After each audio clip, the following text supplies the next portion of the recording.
नमस्कार, आप सभी का स्वागत है भारत 24 पर। मैं हूं आपके साथ पूर्णिमा मिश्रा। शाम के 6 बज चुके हैं और वक्त है दहाड़ का। इंदौर के ट्रांसपोर्ट कारोबारी राजा रघुवंशी की हत्या के 19 दिन बाद पत्नी सोनम अचानक से सामने आई, जिसके बारे में तरह तरह की अटकलें लगाई जा रही थी। कोई ये कह रहा था कि पत्नी की भी हत्या हो गई, कोई ये कह रहा था कि अगवा कर नेपाल ले जाया गया। ये सब कुछ पिछले 19 दिन से चल रहा था, लेकिन अचानक जैसे कि राजा रघुवंशी की पत्नी सोनम गाजीपुर पहुंची, हर किसी के होश उड़ गए। उसमें सबसे पहले अपने भाई के साथ बात की, बताया कि वो गाजीपुर के एक ढाबे पर बैठी हुई है। इसके बाद पुलिस का एक्शन देखने को मिला। मेघालय से लेकर इंदौर और गाजीपुर तक की पुलिस एक्टिव हो गई। सोनम को उसी ढाबे से गाजीपुर पुलिस ने गिरफ्तार किया। तो आइए मेहमानों से आपका तारुफ करवाते हुए चर्चा की शुरुआत करते हैं और इस पूरे केस के ट्विस्ट एंड टर्न्स को साथ साथ में समझने की कोशिश करेंगे कि कैसे इस कहानी की शुरुआत होती है और क्लाइमेक्स आते आते ये पूरी कहानी पलटकर सामने आने लगती है। डॉक्टर निशा खन्ना है, मनोवैज्ञानिक, हमारे साथ अब से थोड़ी ही देर में मौजूद रहेंगी। अंबर जैदी सोशल एक्टिविस्ट हैं, हमारे साथ मौजूद हैं।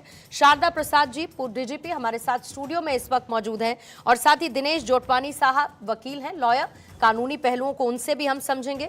आप सभी का स्वागत करती हूं और शुरुआत करना चाहूंगी सबसे पहले दिनेश जोटवानी साहब। इसमें ऐसे बहुत सारे एंगल्स, या फिर सोनम की तरफ से ये कहा गया कि उसे किडनैप कर लिया गया था, वो जिस तरीके की हालत में मिली तो ये बताया गया अभी कि बहुत ऐसा लगता था कि राइट मेंटल स्टेट में नहीं है, या फिर सेंसेस में अपने प्रॉपर नहीं है।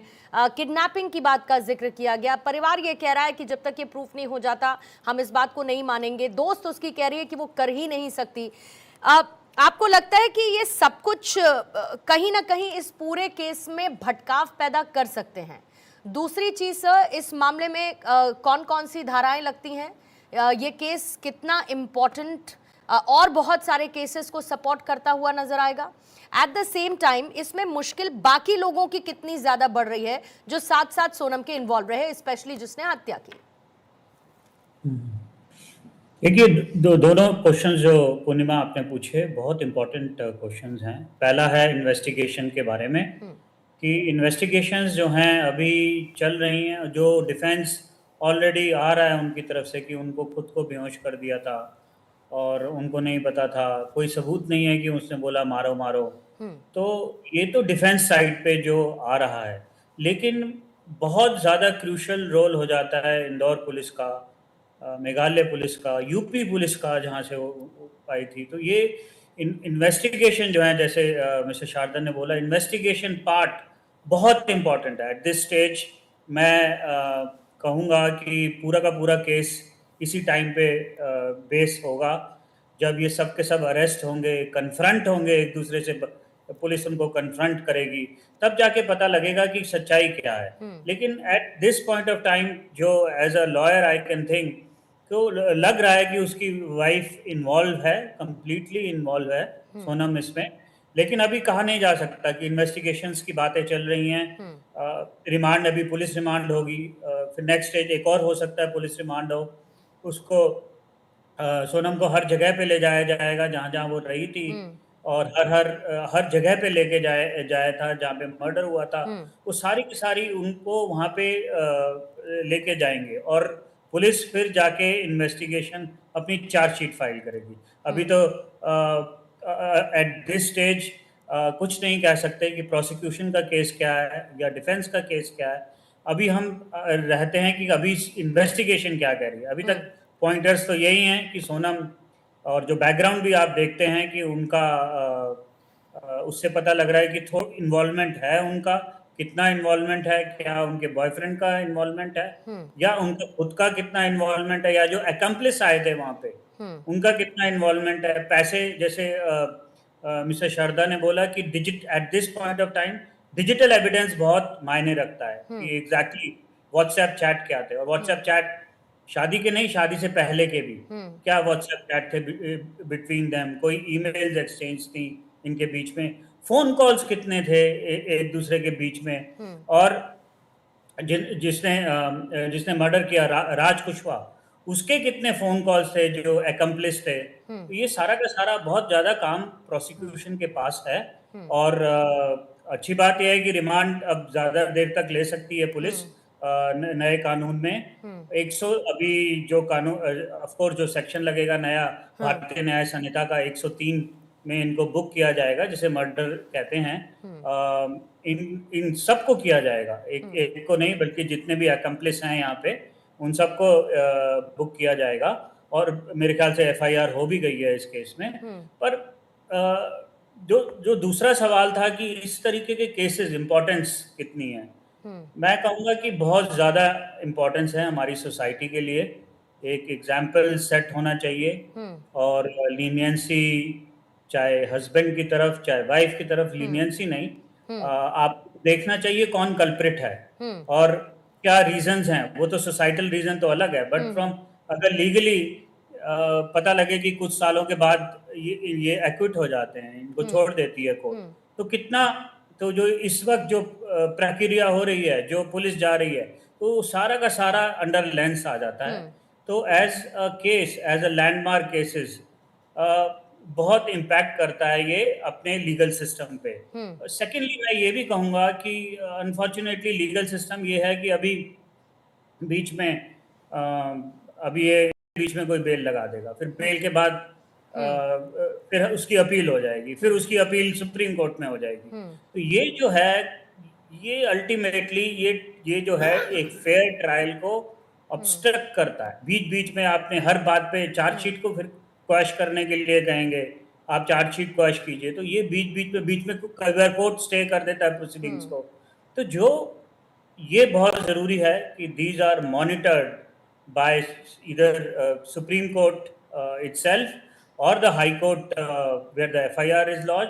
वो मॉनिटर करे कि ट्रायल 5 या 6 महीने में हो रहा है कि नहीं, क्योंकि ये बहुत इंपॉर्टेंट है हमारी सोसाइटी के लिए। लेकिन सर जो अगर पूरे हिस्ट्री को हम देखें तो हमारे यहाँ पर क्योंकि जो लीगल प्रोसेस है वो बहुत लंबा होता है, ऐसे हमने बहुत सारे केसेस सालों साल जो सीबीआई जांच में आ गए, वो तो हमने शायद कई बार तो हम उन केसेस को भूल भी जाते हैं क्योंकि इतना लंबा प्रोसेस होता है और जाहिर है कि उसमें जस्टिस भी डिले होता है। लेकिन सर दूसरी तरफ जैसे सीसीटीवी फुटेज है, या जो ट्रेन के टिकट्स हैं, या जो आरोपी उनके लिए होटल की बुकिंग है, या फिर लोकेशन शेयरिंग अगर व्हाट्सएप चैट पर है, ये सारे प्राइमा फेसी बहुत इंपॉर्टेंट एविडेंस कंसिडर किए जाएं क्या?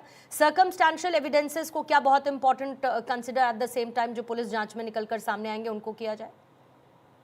हाँ, दोनों। पहले तो कॉन्क्रीट एविडेंस, ऑफ कोर्स जैसे डिजिटल एविडेंस बहुत ज़्यादा इम्पोर्टेंट है। चलो ट्रेन टिकट तो है ही, पर ट्रेन टिकट तो वो डिनाई भी नहीं करेंगे ना। सोनम कहेगी हाँ मैं ट्रेन टिकट में गई थी, हाँ मैं इस जगह पे गई थी, हम हनीमून पे जा रहे थे।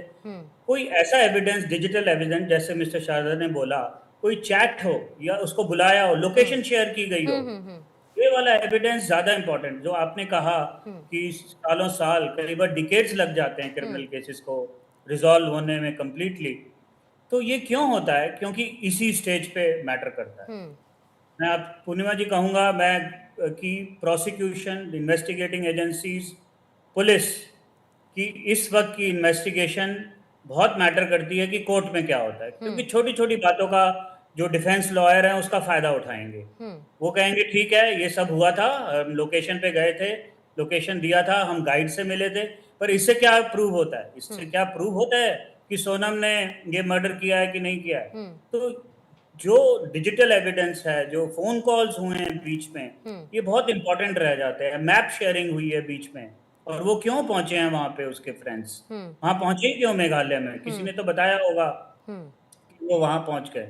तो ये सारा का सारा एक चार्जशीट, जो चार्जशीट जो मेन डॉक्यूमेंट होता है अरेस्ट करने के बाद, उसमें ये सारा का सारा एविडेंस पुलिस को डालना पड़ेगा, और गवाही भी डालनी पड़ेगी। और बहुत सारी गवाही होती है जो मैजिस्ट्रेट के सामने होती है। एक तो होती है पुलिस के, जिसको आप कॉन्ट्रडिक्ट कर सकते हो, लेकिन मैजिस्ट्रेट के सामने जब वो आप गवाही दोगे या आप स्टेटमेंट दोगे, वो ज्यादा कॉन्क्रीट होती है। तो पुलिस और प्रोसिक्यूशन एजेंसीज क्या ये सब स्टेप लेती हैं कि नहीं, ये पूरे केस उस पर निर्भर करता है इस वक्त, कि आप इस वक्त क्या एविडेंस कलेक्ट करते हो। अगर आपने कोई सीनियर, आपको कोई सीनियर वकील देखना चाहिए जो अप्रिशिएट करे कि ये एविडेंस इसको अल्टीमेटली कन्विक्ट करेगा कि नहीं, ये एविडेंस ट्रायल में काम आएगा कि नहीं, आपका क्रॉस एग्जामिनेशन कैसे होगा, अल्टीमेटली सोनम के वकील क्रॉस एग्जामिन करेंगे और वो क्या क्या सवाल पूछेंगे, क्या क्या वो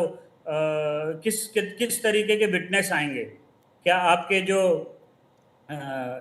जो आईएसपीज होते हैं या जो आपके एयरटेल वगैरह जो होते हैं, क्या उनका लोकेशन टावर आप डेटा डालते हैं कि नहीं डालते, आप उनका टेलीफोन नंबर्स डालते हैं, जहाँ से कॉल आए हैं, जहाँ से कॉल गए हैं, वो डालते हैं कि आजकल तो एक और भी बात बताऊं कि इन तरीके के केसेस में इवन फेसबुक, व्हाट्सएप ये आपसे कोऑपरेट कर सकते हैं। आप डेटा मंगवाइए व्हाट्सएप का, nothing gets deleted in the digital world. आज मैंने किसी को मैसेज डाला, वो डिलीट नहीं होगा कभी, इट्स देयर फॉरएवर। वो WhatsApp के पास रहेगा, वो फेसबुक के पास रहेगा, वो इंस्टाग्राम के पास रहेगा। तो आप उसको रिट्रीव कीजिए। बेशक इंडिया में नहीं है, इनका जो डेटा है वो बाहर चला जाता है, बट अगर ये पुलिस, जो मेघालय की पुलिस है, ये डेटा को रिक्वेस्ट करे तो उस वक्त का नहीं, आपके 6 महीने पुराना भी डेटा वो निकाल के दे देंगे कि ये चैट मैसेजेस थे। इससे क्लियर एविडेंस और क्या हो सकता है। ठीक है। तो इस वक्त पूर्णिमा जी, मैं कहूंगा eight this point of time investigation बहुत ज्यादा मैटर करती है कि आपका आगे का ट्रायल कैसा होगा। बिल्कुल श्रीवास्तव, सभी का एक बार फिर से शुक्रिया। फिलहाल वक्त एक छोटे से ब्रेक का, आप बने रहिए भारत 24 के साथ।